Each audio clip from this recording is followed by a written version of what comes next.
প্রিয় দর্শক, আসসালামু আলাইকুম। আপনারা যেখান থেকে দেখছেন প্রত্যেককে শুভেচ্ছা অভিনন্দন।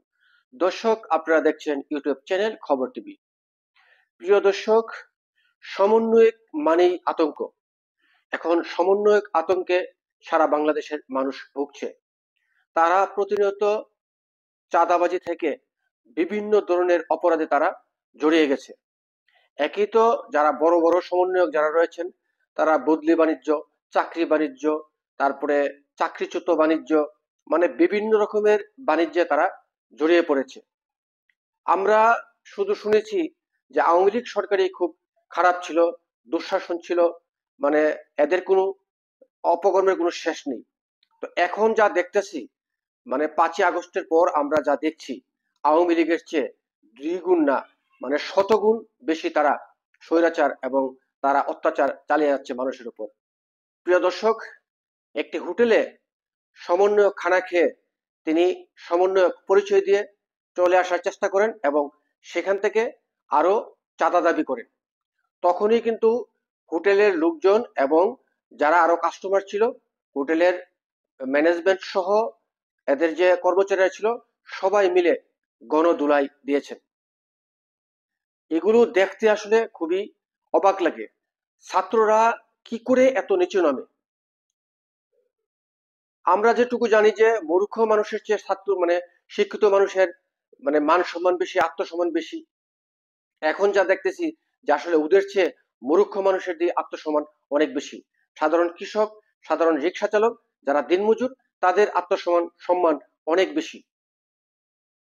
এই সমস্ত ছাত্র, এই সমস্ত সমন্বয়ক, এই সমস্ত মেধা দিয়ে বাংলাদেশের মানুষ কি করবে? দর্শক, মুক্তিযোদ্ধারা দেশটা স্বাধীন করার পর তারা 30 বছর পর্যন্ত অবহেলিত ছিল। আওয়ামী লীগ সরকার ক্ষমতায় আসার পরে তখন তাদেরকে লিস্ট করে, তালিকা করে, এবং তখন থেকে কিছু কিছু ভাতা দেওয়া শুরু করেন। ওই ভাতাটা শেষ পর্যন্ত মোটামুটি একটা পর্যায়ে প্রায় 20,000 টাকার মতো চলে আসছে। সেই টাকাটা দিয়ে কিন্তু অসচ্ছল মুক্তিযোদ্ধা পরিবারগুলো কিন্তু আসলে ভালোভাবে চলতে পারতেছিল। এখন যারা এই 24শে আগস্টে, জুলাই আগস্টে যারা আন্দোলন করেছে, যারা আহত নিহত হয়েছে, তাদের পরিবারদেরকে নিয়ে এখন সারা উপদেষ্টা, সমন্বয়ক, ছাত্ররা এখন পাগল হয়ে গেছে। তাদেরকে পুনর্বাসন করতে হবে।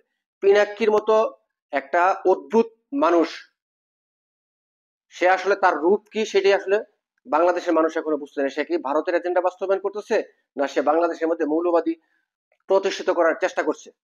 মানে তার কথা হচ্ছে প্রত্যেকটা ঘরে ঘরে থেকে এখন পুলিশের চাকরি দিতে হবে, বিভিন্ন জায়গায় চাকরি দিতে হবে। সেই অনুযায়ী সরকার এখন প্রাথমিক পর্যায়ে তারা 100 পরিবারকে তারা পুলিশের চাকরি দিচ্ছে। আর এর মধ্যে তো বিভিন্ন, আপনারা জানেন যে দপ্তর টপ্তর সবগুলোতে কিন্তু আসলে চাকরি দিয়ে বা বিভিন্নভাবে তাদেরকে নিয়োগ দিয়ে মোটামুটি দখল করে নিয়ে গেছে। শুধু মুক্তিযুদ্ধেরই, মানে মুক্তিযুদ্ধের কোটা নিয়েই এই নাটক তৈরি করা হয়েছিল। এখন কোন কোটা? এখন তারা কি করছে দেশের জন্য? বাংলাদেশের মানুষরা তারা কি করে দিয়েছে আমরা সেটা বুঝতেছি না। এখন মনে হচ্ছে তাদের যে চাহিদা, তাদের চাহিদা অনুযায়ী সারা বাংলাদেশে তারা তাদেরকে লেখা দিল, মনে হয় এই ঋণ বাংলাদেশের মানুষের শোধ হবে না। কারণ তারা বাংলাদেশের মানুষকে একদম মানে স্বর্গের সিঁড়িতে তুলে দিয়েছে। এখন শুধু খালি টুক করে স্বর্গে ঢুকে যাবে। দর্শক, ওই হোটেলের ঘটে যাওয়া ঘটনাটি